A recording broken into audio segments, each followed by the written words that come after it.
ওকে, এখন এখানে এই যে খেয়াল করো, আমি যদি এই চিত্রটা একটু বাইরে নিয়ে আসি, wait,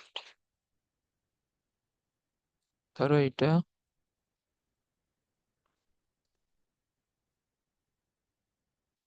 আর হচ্ছে যে এটা অন্তঃস্পর্শ করলো, এটাকে আর একটু ছোট করে দেই।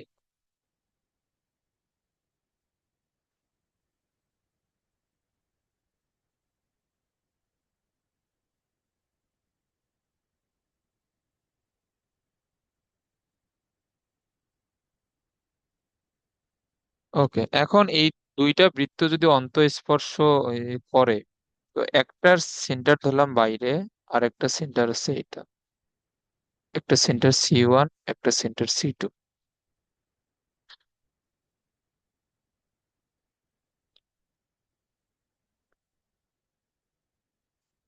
ওকে, তো এইটার তোমার রেডিয়াস হচ্ছে R2, আর এইটার পুরোটার যে এই রেডিয়াস, এটা কি হবে, এটা হচ্ছে R1, এটা হবে না? তো বুঝছো? ওকে, আর না, এখন পর্যন্ত কিছু তো বুঝাই নাই। তো এখানে R1 - R2 কি হবে বলো তো? এখন তুমি জাস্ট চিত্র দেখে একটু খেয়াল করো, R1 থেকে তুমি যদি R2 বিয়োগ দাও, তাহলে এই যে কোন অঞ্চলটুকু থাকবে, C1 তাহলে থেকে C2। C2। ওকে, তো অন্তঃস্পর্শর ক্ষেত্রে তোমার এই যে ব্যাসার্ধদ্বয়ের বিয়োগফল কেন্দ্রের মধ্যবর্তী দূরত্ব, আর আমরা যে একটু আগে করলাম বহিঃস্পর্শর ক্ষেত্রে কি হয়, ব্যাসার্ধদ্বয়ের যোগফল কেন্দ্রের মধ্যবর্তী দূরত্বের সমান। আর অন্তঃস্পর্শর ক্ষেত্রে কেন্দ্রদ্বয়ের মধ্যবর্তী দূরত্ব কার সমান, ব্যাসার্ধ দুইটার বিয়োগফলের সমান, বুঝছো? হুম। ওকে, বাট এইখানে যে প্রশ্নটা দেওয়া আছে এইখানে, মানে ওই বৃত্তটা যে, এইটাকে কখনোই অন্তঃস্পর্শ করা সম্ভব না আসলে।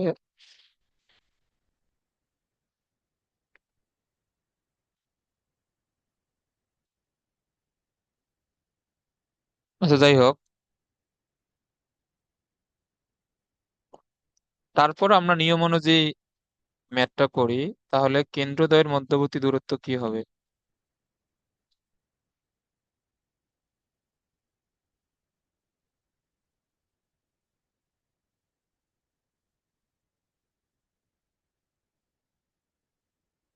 এটা হচ্ছে 4 - 0,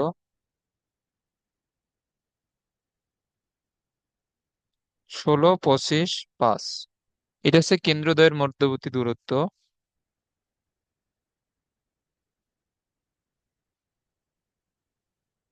আর এটা কার সমান হবে, ব্যাসার্ধ দ্বয়ের বিয়োগফল।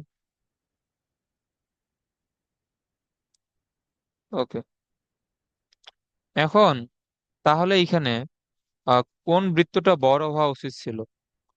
তোমার এই যে এই বৃত্তটা, মানে x² + y² = 4, এইটা বড় হওয়া উচিত ছিল, কারণ এইটাকে যেহেতু অন্তঃস্পর্শ করে, তো যে বৃত্তটা অন্তঃস্পর্শ করবে ওইটা হবে ছোট, আর যাকে অন্তঃস্পর্শ করবে ওইটা হওয়া উচিত ছিল বড়। বাট এইখানে প্রশ্নে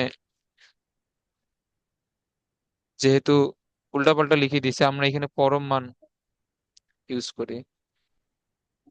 তো তাহলে এইখানে তোমার ছোট বৃত্তটা, তাহলে বড় বৃত্তের এইখানে দেয়া কত,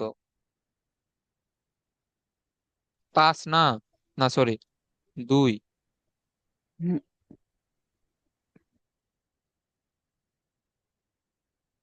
R2। তাহলে এটা এমনিতে কত হওয়া উচিত, এদিকে 5 আর এদিকে 2 তুমি যদি বিয়োগ করো তাহলে এটা হওয়া উচিত,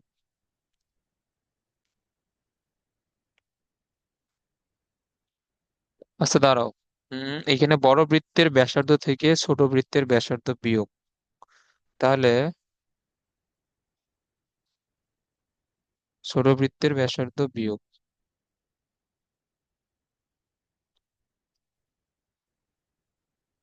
এইখানে তো এমন ভাবে প্রশ্নটা দেওয়া আমি নিজেই কিছু বুঝতেছি না, এখানে তো আমি কনফিউজড হয়ে যাইতেছি, ধরো।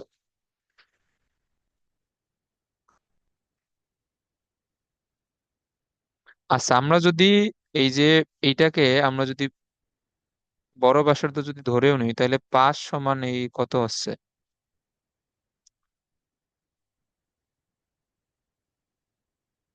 2 - R2। তাহলে R2 সমান -3 হওয়া উচিত।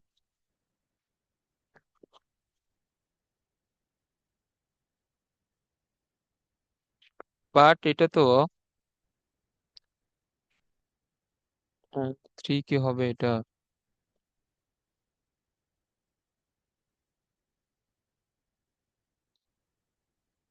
ধরো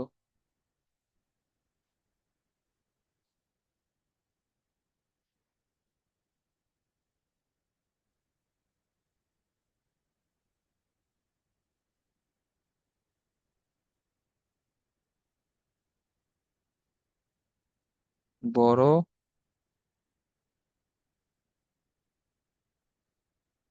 R1 - 2, তো এটা দেই। R1 এইখানে +-5, টু প্লাস ধরলে 7, মাইনাস ধরলে -3। আচ্ছা, এখানে একটা জিনিস এই যে খেয়াল করো, এখানে R1 - 2 দেয়ার রিজন হচ্ছে যে আমরা যেটা R1 হচ্ছে যে তোমার বড় বৃত্ত, R2 হচ্ছে ছোট বৃত্ত। তো R1 হচ্ছে যে আমাদের দেয়া আছে, R2 দেয়া নেই। আচ্ছা, এটা এটা আমাদের যেটা জেনারেল নিয়ম, আমি সেই হিসেবে করি। এত বইয়ের নিয়ম টিয়ম বাদ, কারণ এটা বইয়েই ভুল দেওয়া এত। এখন বইয়ের নিয়মে করলে কনফিউজড হয়ে যাবে, আমিও এখানে নিজেই কনফিউজড হয়ে যেতেছি। এটা 5, তাহলে বড় বৃত্তের ব্যাসার্ধ হচ্ছে কত? ওই বড় বৃত্তের ব্যাসার্ধ হচ্ছে 2, তাহলে ছোটটা কত হওয়া উচিত? R2 হওয়া উচিত -3 না? এই যে দেখো, আমি হুম। যদি এখন এইখান থেকে যদি হিসাব করি, তাহলে এটা তো -3 আসে, বাট এইটা তো তাহলে ভ্যালিড হইলো না আসলে, কারণ ব্যাসার্ধ তো তো মাইনাস আসা তো উচিত না। আচ্ছা, আমি এখানে এই প্রশ্নে হুম। একটু এটা একটু চেঞ্জ করে দিই। এইটা ধরো যে সমীকরণটা এখন একটু এখানে একটু চেঞ্জ করে লেখো। এটা যদি 16 হইতো, তাহলে হয়তো 4, তাহলে আবার 4 - 5, তখনও মাইনাস আসতো না। এটাকে আরো বড় দেওয়া এই যে লাগবে এটাকে। এটা ধরো যে 49, তাহলে 49 দিলে এটার ব্যাসার্ধ আসবে এই কত? তখন আসবে 7। সেভেন। তখন আসবে এটা হচ্ছে যে 7 - R2। তখন R2 এর মান আসবে কত? 2। এখন মিলবে, বাট এটা বইয়ে এমনি কেন দিয়ে রাখছে জানি না। তাহলে সমীকরণটা কিরকম আসবে? ওইটার সেন্টার কত? ওইটার সেন্টার হচ্ছে 4,3। x - 4 square, y - 3 square, 2 square. এটা বুঝছো? তো এখন তোমার যদি এক্সামে যদি আসে হুম। এইরকম ভুলভাল এ, প্রশ্ন দিয়ে রাখবে না অবশ্যই এক্সামে। এক্সামে ঠিক মতোই দেয়া থাকবে, তখন এটা করতে পারবে, সমস্যা নেই।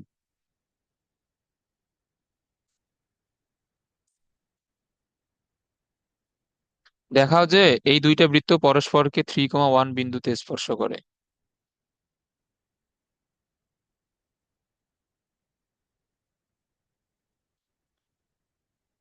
ওকে, এখন ধরো যে এখানে দুইটা বৃত্ত।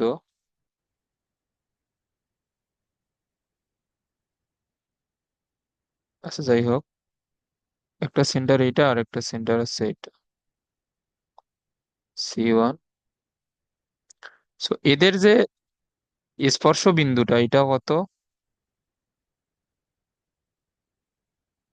3,-1। আচ্ছা, এখানে কি করলে এটা প্রমাণিত হবে যে এরা এই এই বিন্দুতে দুইজনকে স্পর্শ করে, বলো? লম্ব হলে কি? এটা লম্ব জ্ঞান মানে এইখানে তোমার প্রশ্নটা পড়ো, এখানে দুইটা বৃত্তের সমীকরণ দেওয়া, এখানে দেখাইতে বলছে বৃত্ত দুইটা 3,-1 বিন্দুতে পরস্পরকে স্পর্শ করে। এইখানে তাহলে এইখানে কি করলে প্রমাণিত হবে যে 3,-1 বিন্দুতে আসলেই স্পর্শ করে?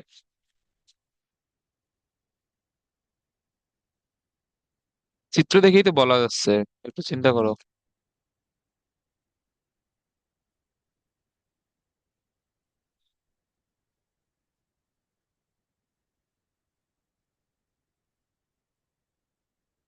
চিন্তা করো, সহজ, খুবই সহজ। এইটা হচ্ছে এ পয়েন্ট। আচ্ছা, আমি তো এটা বাইরে লিখছি। তো এখানে কি প্রমাণ করলে প্রমাণিত হবে যে এরা আসলে এ বিন্দুতে দুইজনকে স্পর্শ করে? এটা বুঝতেছো না? খুবই সহজ। এখানে হচ্ছে ব্যাসার্ধ কেন্দ্রদ্বয়ের দ্বয়ের। হ্যাঁ, বলো।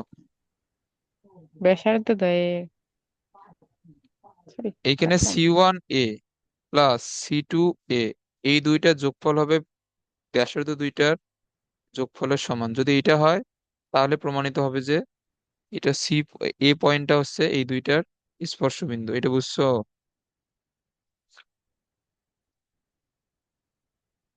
এটা বুঝো না? হ্যাঁ, বুঝছি। ওকে, এটা তো এই খুবই সহজ। তাহলে যে তোমার তাহলে প্রথম বৃত্তের এই সেন্টার এই কি হবে বলো, এই সমীকরণ দেখে বলো।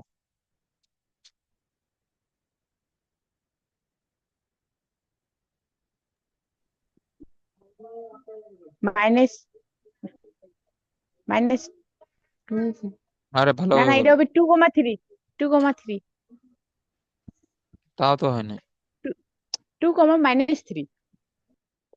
হ্যাঁ, এটা 2, -3, আর এটা?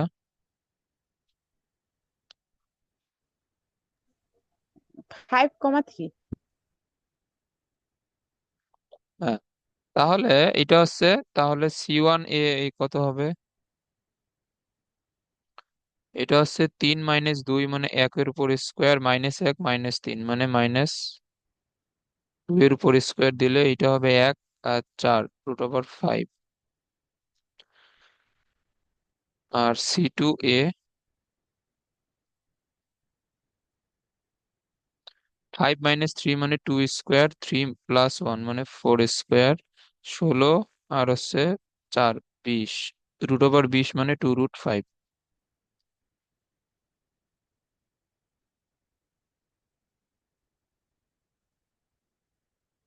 তাহলে এটা হচ্ছে 3 √5, এই দুইটা যোগফল। আর প্রথমটা রেডিয়াস, এই যে এখন তো সমীকরণ দিয়ে বের করতে হবে, তো রেডিয়াসের এটা কি হবে? G² + F² - C। তো তো এখানে 2, -3, যদিও ওগুলো -G - F এর মান, বাট এখানে জি এর মান আসবে কত?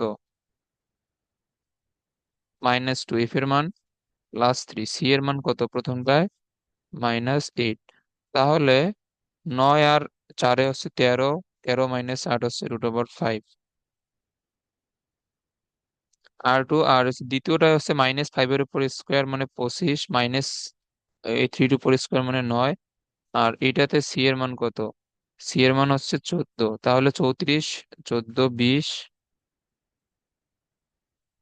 আর এটা হচ্ছে 2 √5। তাহলে ব্যাসার্ধ দুইটার যোগফল হচ্ছে 3 √5। তাহলে C1A C2A ব্যাসার্ধ দুইটার যোগফল। তাহলে প্রমাণিত হয়েছে যে এ বিন্দুটা এই দুইটা বৃত্তের স্পর্শ বিন্দু। বুঝছো এটা? হ্যাঁ, বুঝছি।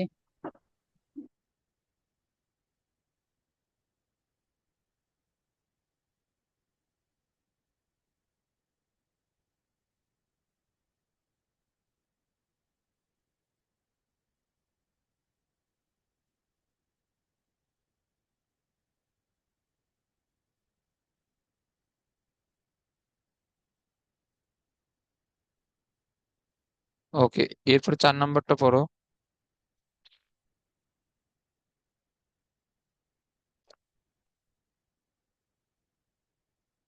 এখন এই 4 নাম্বারটা পড়ো।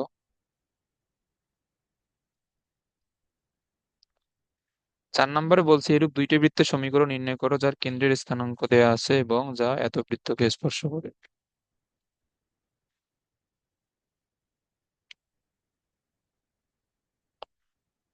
কেন্দ্রের স্থানাঙ্ক দেওয়া এবং এই দুইটা বৃত্তকে স্পর্শ করে।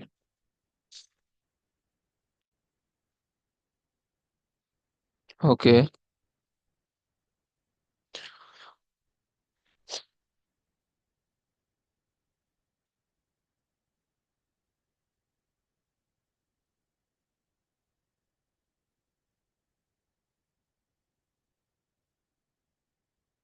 তাহলে এখন বৃত্তটির সমীকরণ কি হবে, যেহেতু কেন্দ্রের স্থানাঙ্ক দেওয়া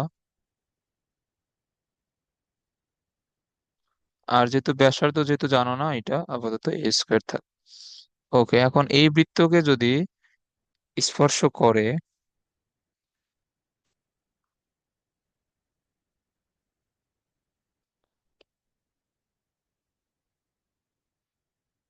যেটি x square plus y square is equal to 9,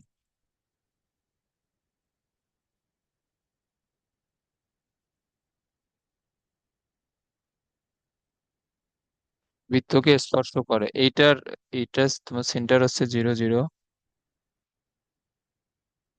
R radius হচ্ছে 3। তো এখন এইখান থেকে এই যে তোমার নির্ণেয় বৃত্তের এই রেডিয়াস বের করার ওয়ে কি বলো তো?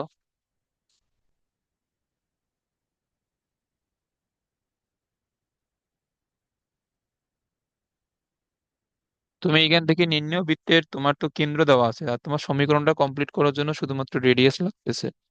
তো এখন তুমি রেডিয়াস হুম। কিভাবে এখান থেকে বের করবা?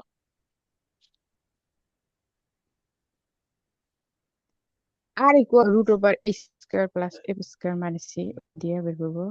না, ওই সি এর মানটা দাও আছে। কি, আবার বলো। R equal root over G square plus F square minus C,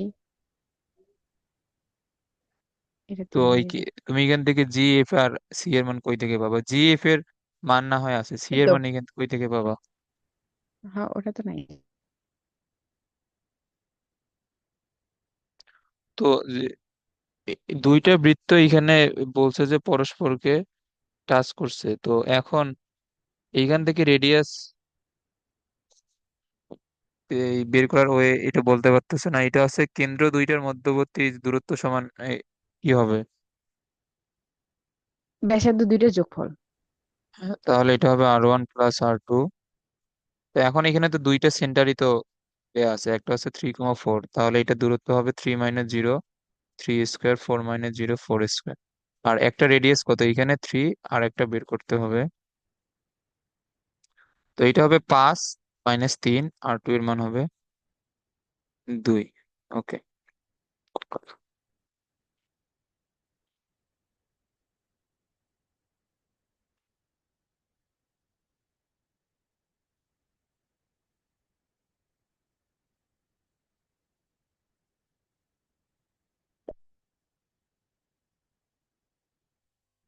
এখন এইখানে এই খেয়াল করো, এখন আর কি বইয়ে যেভাবে সলভ করছে, একবার বহি স্পর্শ এই ধরে নিছে, একবার অন্ত স্পর্শ ধরে নিছে। তো আচ্ছা, আমরা যে কোনো একটা দিয়ে করলে হবে।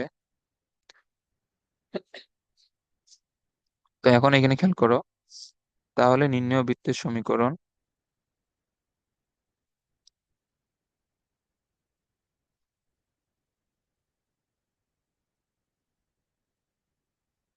নির্ণেয় বৃত্তের সমীকরণ হবে এক্স মাইনাস, এটা সেন্টার কত 3,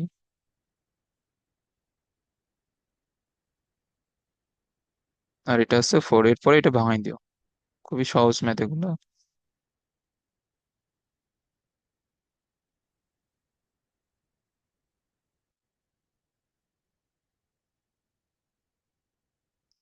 দেখাও যে এই বৃত্ত দুইটা পরস্পর অন্তঃস্থ অন্তঃস্থ ভাবে স্পর্শ করে সাধারণ স্পর্শ নির্ণয় করো। তো এটা কিভাবে প্রমাণিত হবে যে এই দুইটা পরস্পরকে অন্তঃস্থ ভাবে স্পর্শ করে?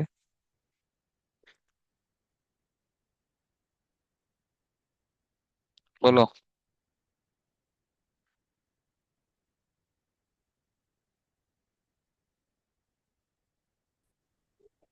এদের কেন্দ্রদ্বয়ের দূরত্ব হুম। ওই ব্যাসার্ধ দ্বয়ের দূরত্বের বিয়োগফলের সমান হবে। ব্যাসার্ধের দূরত্ব নয়, ব্যাসার্ধের বিয়োগফলের সমান শুধু। ও হ্যাঁ, ওকে, হ্যাঁ বিয়োগফল।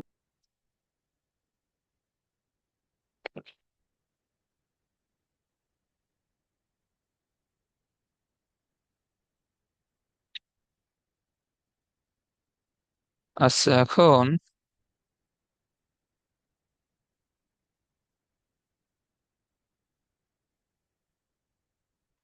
দেখাও যে এত বৃত্ত দুইটি পরস্পর অন্তঃস্থভাবে স্পর্শ করে। আচ্ছা, এটা তুমি তাহলে তো প্রমাণ করতে পারবা না যে সাধারণ স্পর্শক নির্ণয় করো।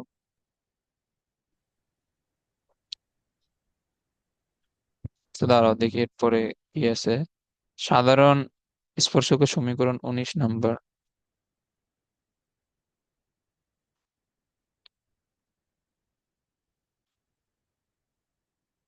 ওকে, তো তাহলে এটা তুমি নিজে যে করিও।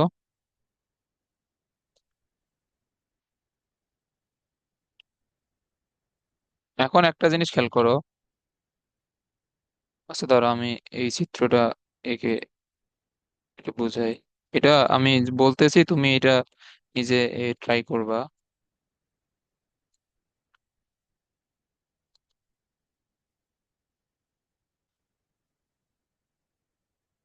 এখন এইখানে তোমার তো এটা তো প্রমাণ করতে পারবাই যে এরা অন্তস্থভাবে স্পর্শ এই যে করে।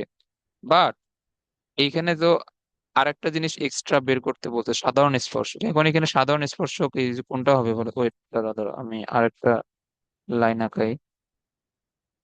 এখন এখানে সাধারণ স্পর্শক এই যে কোনটা বলো তো? সাধারণ হচ্ছে এই যে এইটা, এটা না? এই সাধারণ স্পর্শক। হ্যাঁ, ওকে, এখন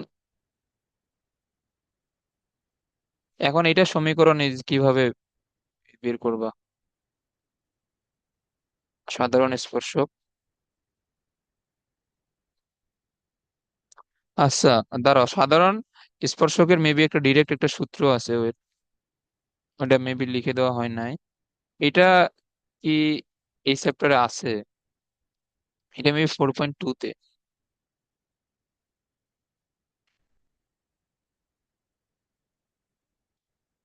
সাধারণ স্পর্শকের এটা মেবি দুইটা বৃত্তের সমীকরণ বিয়োগ করলে এই সাধারণ স্পর্শকের সমীকরণ পাওয়া যাবে।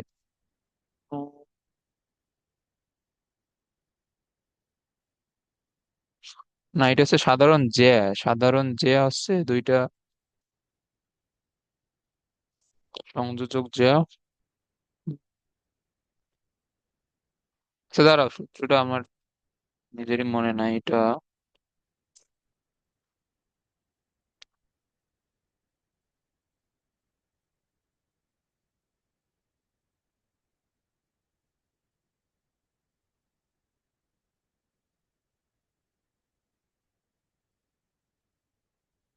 দুইটি বৃত্তে সাধারণ স্পর্শক।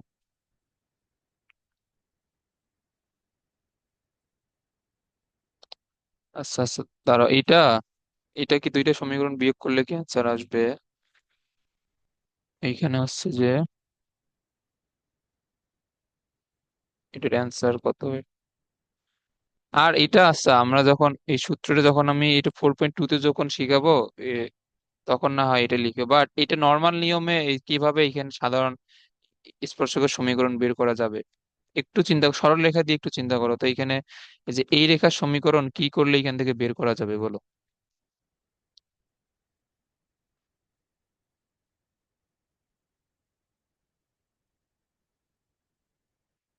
বলো। ওইটা যদি ইয়া হয় এই জিনিস, আচ্ছা আমি বলি, স্পর্শক শোনো। লম্ব হয় না, লম্বের সমীকরণ বের করবো হ্যাঁ, তুমি কিভাবে? তুমি তো লম্ব রেখার সমীকরণ বের করবে, বাট তোমার তো এই যে একটা জিনিস খেয়াল করো, ধরো এটা হচ্ছে এইটা সেন্টার C1, আর এটা হচ্ছে এইটা সেন্টার C2। তো এই রেখাটার সমীকরণ এই যে বের করতে পারবে না? এই রেখার সমীকরণ C1 আর C2 বিন্দু হ্যাঁ, ব্যবহার করে। হ্যাঁ ওকে, যাবে। আর তাহলে স্পর্শকটা কি হবে? এই রেখার উপর লম্ব হবে না? হুম। তো লম্ব হবে, বাট তোমার লম্ব রেখার সমীকরণ বের করার জন্য তো একটা বিন্দু প্রয়োজন। তো তোমার কোন বিন্দুটা প্রয়োজন? এই বিন্দুটা প্রয়োজন, এই মানে বিন্দুটাই। ছেদ হুম। বিন্দুটা বা স্পর্শ হুম। বিন্দু। এখন স্পর্শ বিন্দু তুমি কিভাবে পাবা?